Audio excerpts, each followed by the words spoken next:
It's a trail of butt sniffing going on. Right, Fifi, that's a little too close.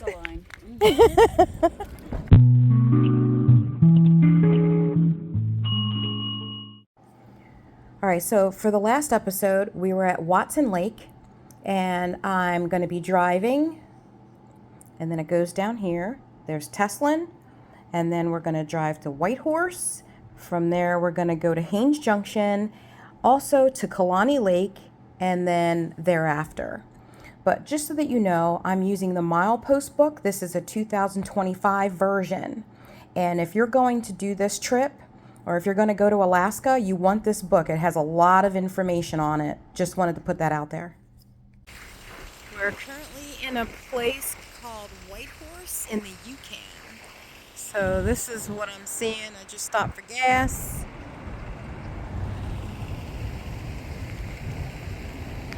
It's not really a lot. I assume that's probably the highest I paid in gas. What that is, I'm not sure, but I'm sure it's expensive.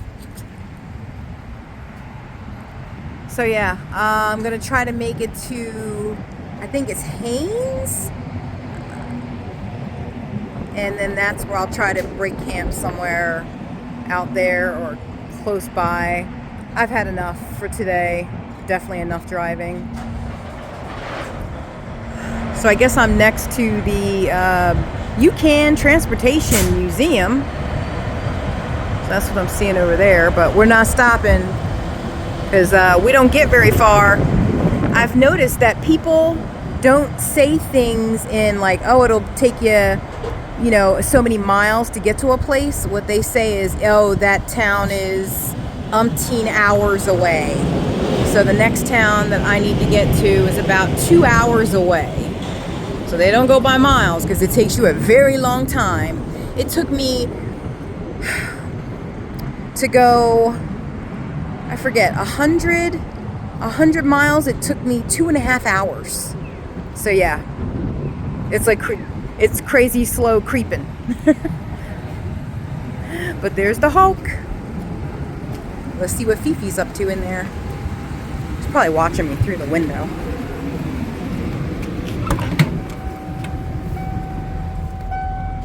There you are. Hi, Fifi. She's like, why are we still driving? That's basically, she gives me that look. Why are we still on the road? I know, Mama. I know. It's crazy. Yeah, I know. Well, that's my update for now. I'm currently at a place called Haines Junction. Across from me is the visitor center. Where are we? That's the visitor center.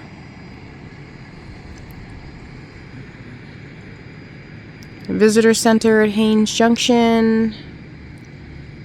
There were a whole bunch of people. They are gone.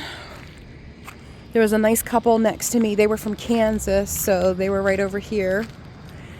There's the Hulk. Fifi's in there because it was raining, so I had to wipe her feet off before she got back in, so I'm not letting her back out. I'm at campsite 2. And let's just take you for where I went and was able to take a shower to feel human again. Oh my goodness. So it cost me, what, $65 Canadian dollars to stay here. And at first I was a little scared, but you know, desperate times call for desperate measures. But it actually wasn't too bad. So their water does kind of have like a certain smell to it, but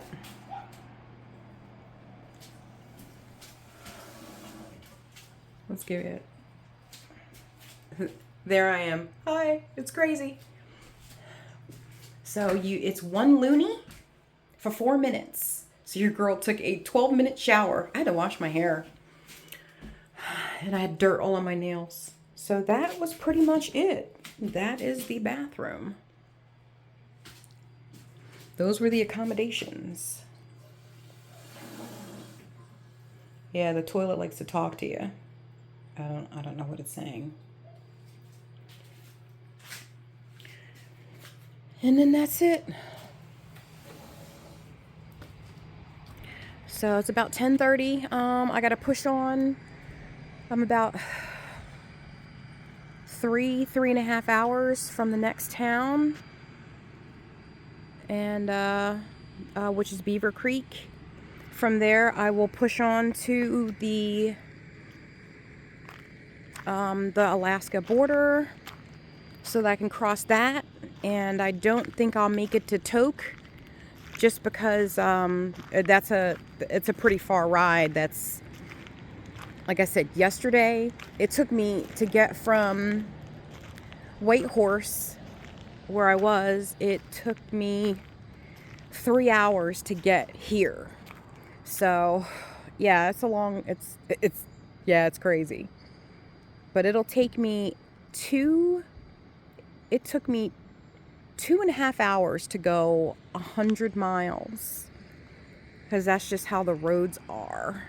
But it has stopped raining, and actually they don't have bad food here. I was pleasantly surprised. Wasn't too bad. So that's my update for now. I gotta push on so we can get to the Alaska border today, or tonight, by tonight.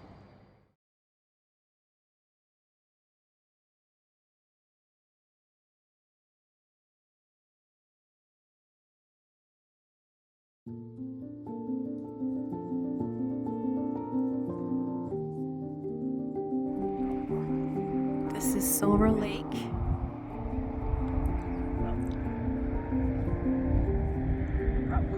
I am up here in the mountains, y'all. I am seriously up here. Oh, it's beautiful and frightening all at the same time.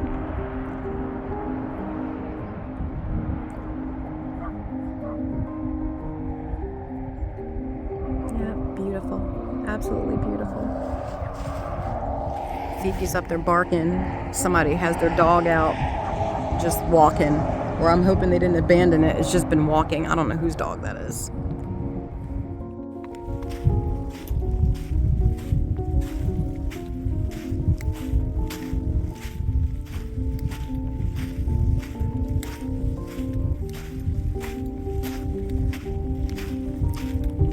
Fifi, too far.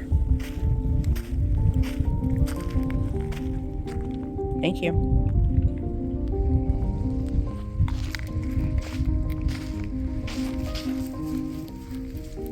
You have sand all over your face. You having a good time?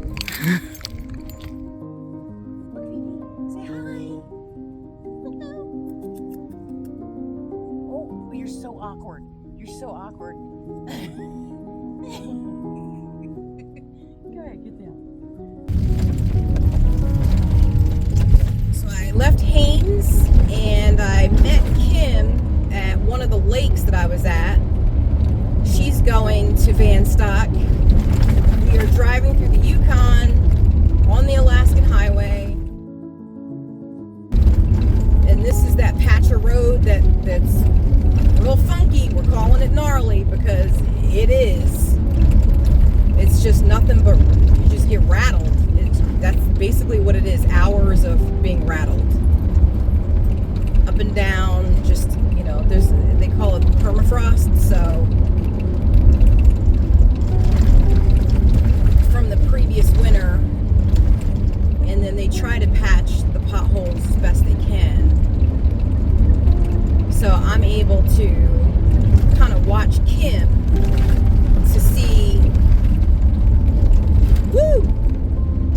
slow it down, to see what's happening ahead of me. It does help because it is crazy. So when I see her slowing down, I know I need to slow down. She has a lower profile, like, van, so that's a little bit easier for her. But she's got a cargo carrier on the back that's lower than mine, so she definitely has to be careful that doesn't bottom out on her and start scraping up the ground as we kind of tilt sideways going through these areas. So I guess, we pick up speed when we can. But yeah, I'm doing like, between 40 and 45 is probably the safest to go.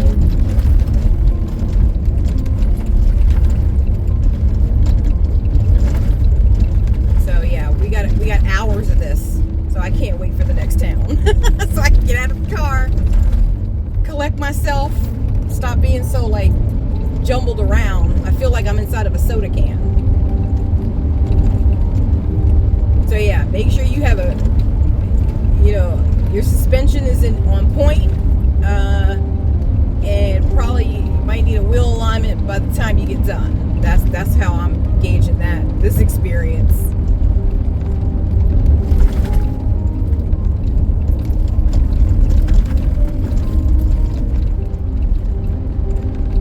Yeah, for sure. All right, well, I guess that's enough for now. Oh boy, something's happening up here. Wait a minute, let me slow it down. Oh Lord. All right, let me stop filming and focus here because this is crazy. I surely don't want to ride off the road, that's for sure. All right, that's it for now. This is Kim and I stopping at one of the visitor centers, and they happen to be closed this day. But I just want to give you a heads up that Kim will wind up being one of the major players in my story during this journey. Hopefully we'll see some sheep when we're driving. That would be nice.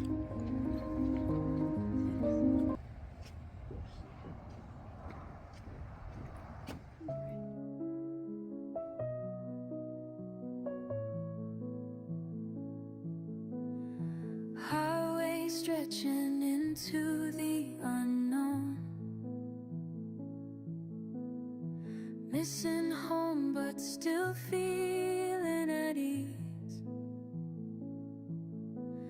The engine hums a soft nostalgic tone. Underneath the stars I chase the breeze. Alaska's calling, I can hear it clear. An adventure waits beyond the sphere.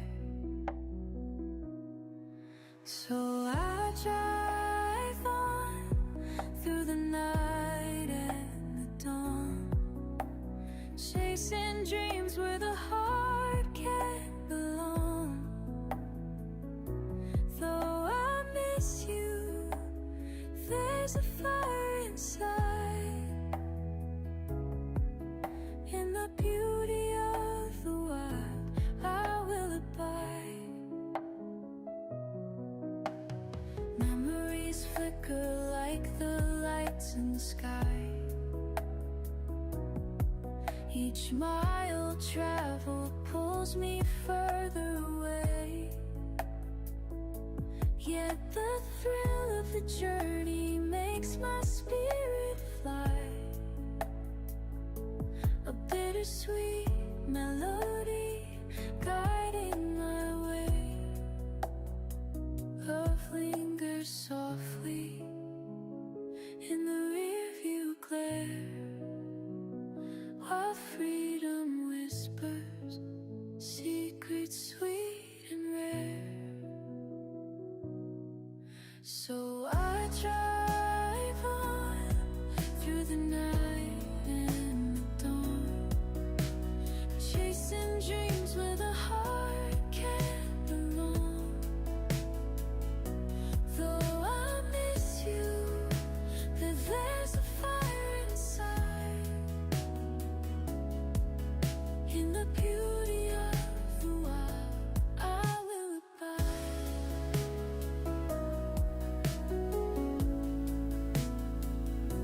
With every heartbeat, So they have a lot of construction, and what you have to do is follow this pilot. You have to stop at this stop sign or a stop light, and you follow this pilot vehicle up the mountain, well, up the road, if you will, because the traffic is stopped the other way.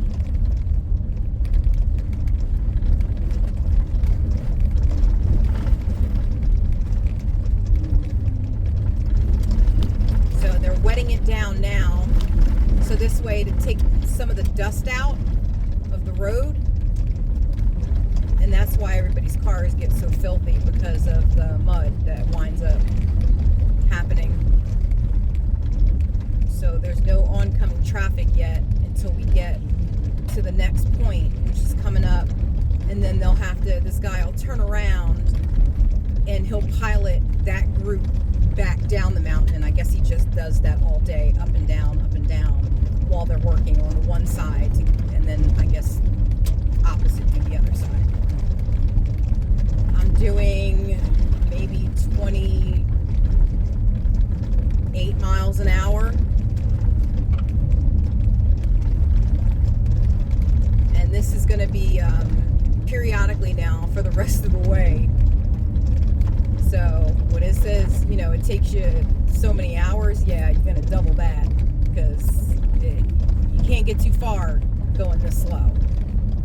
All right, we're coming up. Now I see he gets over because he's going to wind up piloting the people that are waiting now at a light to come back to go the opposite direction.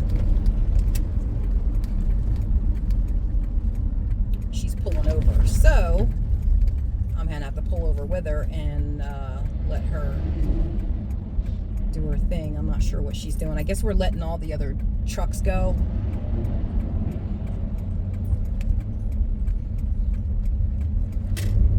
So then we're getting back over. Because those trucks like to barrel through, and it's just not my thing.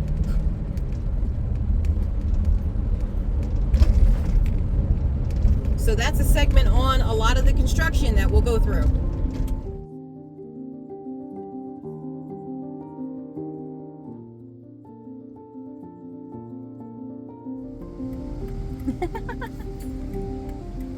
And there's more up here. Oh, some silver ones in the back. There's was it like a grayish black and white one? And then there's a whole bunch up here.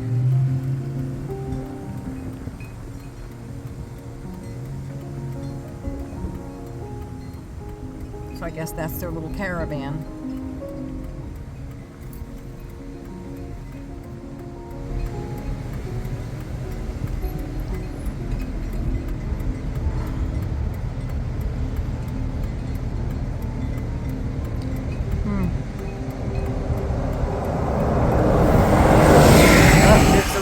Crew trying to hustle getting up there.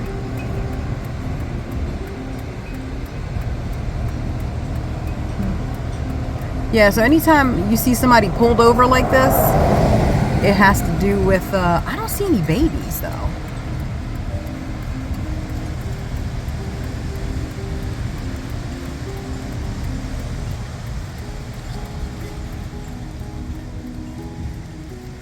Some of them have collars on. I'm hearing bells. So they belong to somebody.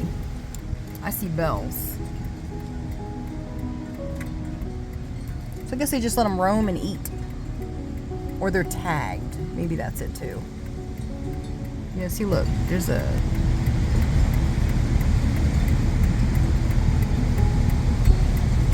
See that bell? Quite a few of them have that. Trip update. I made it to Alaska.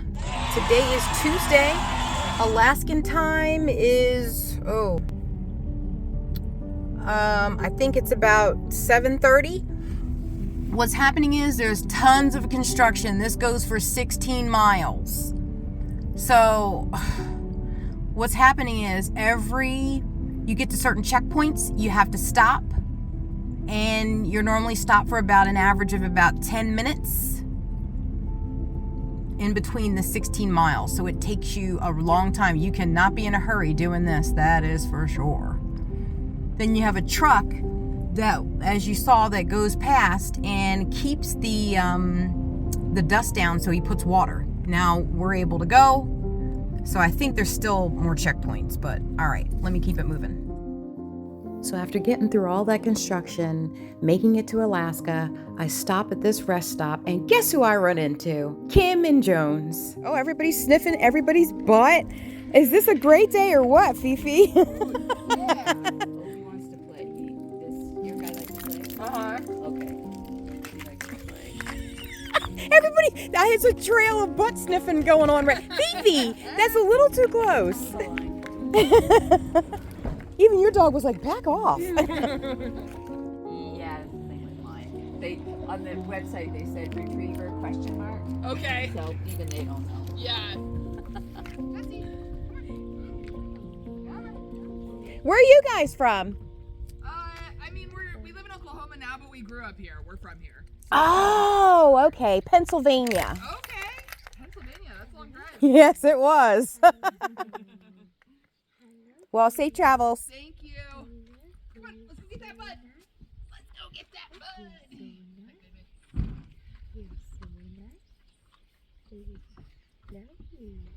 It's amazing how calm she is. Like outside of the van, because like inside the van, she's a terror. She's growling and barking at everybody. It's terrible. Yeah, it's that's her territory. Jones is like that. Pushing on, we make it to Toke Visitor Center.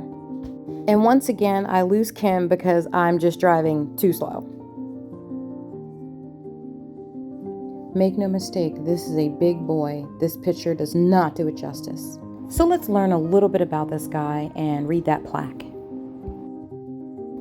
The brown or grizzly bear, Alaska's most respected resident. The larger brown bears live near the coast where the food is plentiful. Adult males weigh 1,000 pounds or more. The smaller brown bears living inland are commonly called grizzly bears. Almost anywhere you go in Alaska, you may encounter brown bears. They normally avoid humans, but to reduce the chance for bear problems, know what to do and what not to do while in bear country. So remember, I am in bear country. Alaska is bear country.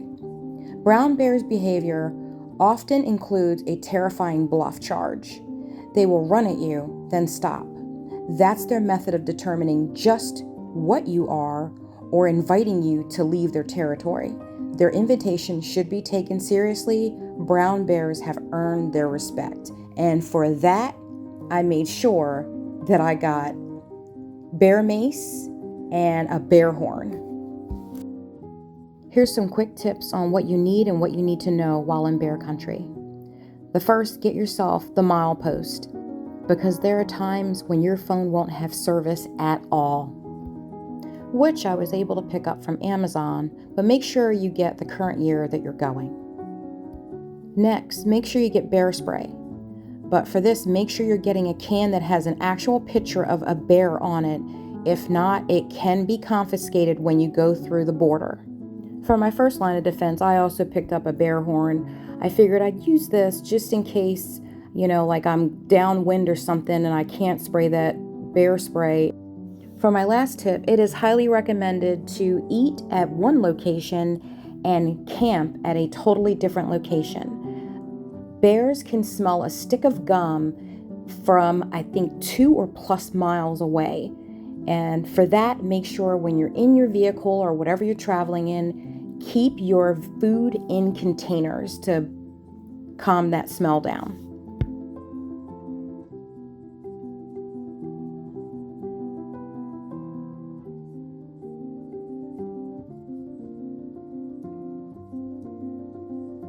So after the visitor center, we head towards Glacier View. But during that time, we actually passed Kim. She stopped for the night, but because there's very little traffic, I have to keep pushing forward so I can get through these mountains. It truly is a saga of the tortoise and the hare.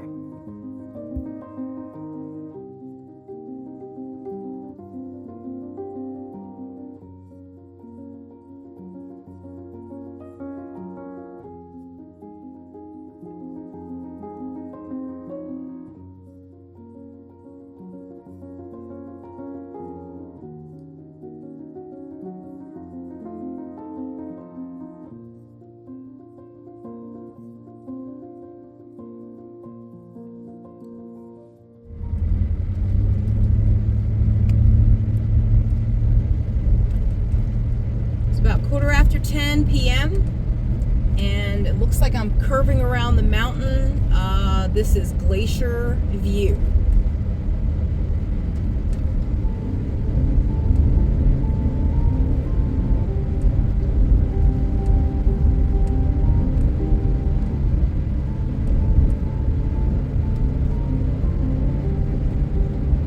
35 miles an hour. I'm doing 25. I'm doing this while there isn't a lot of traffic. So this way, oh, now it's 40. I'm doing this while there isn't a lot of traffic because I need to take my time and go slow.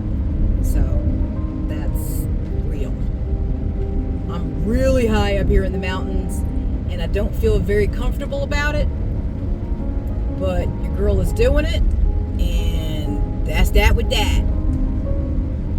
I think I looked in the book, I'm not sure, but I think Glacier Mountains is like 6,400 and some change height-wise. So yeah. But I'm doing it, and I feel better that nobody's barreling down on me. So this way I can just kind of like take my time and just get through it.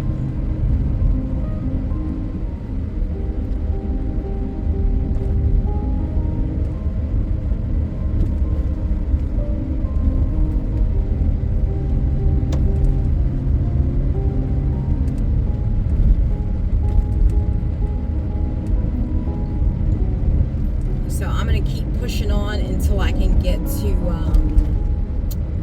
a lower altitude. So this way, like I said, I'm not battling people, coming down on me. And I got to be honest, I have seen quite a few when I've like looked because something caught my eye. I try to look straight when I'm driving on high areas, and something like would catch my peripheral vision, and it would be honestly a car down in the bank, and they just, I guess, wrap it up, like they put like caution tape around it, and they just stay there. You see all kinds of like skid marks just going off the road. You don't want to go off these roads. Like your chances of survival probably not that great. I don't know. I don't want to be one of those people. So therefore, yeah, while everybody's sleeping, I'm going to truck my behind down this mountain, doing 35 miles an hour at this point. So slowly but surely, I'm making it happen. And that's just, they're like, there's somebody coming. And yeah, they're just gonna, and now it's go 60, but I'm not doing that either. I'm doing 30. So they can't pass me at this point yet. What I will do is I will pull over and I will let them go.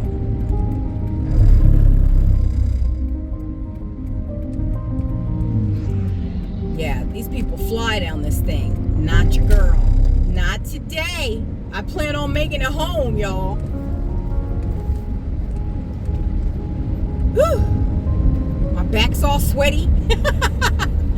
Oh, Lord. What was I thinking? I'm driving to Alaska. Not one iota of me thought, you're going to be going up really, really high, steep mountains. Going around these tight turns, all high up. Yeah, I did not factor that.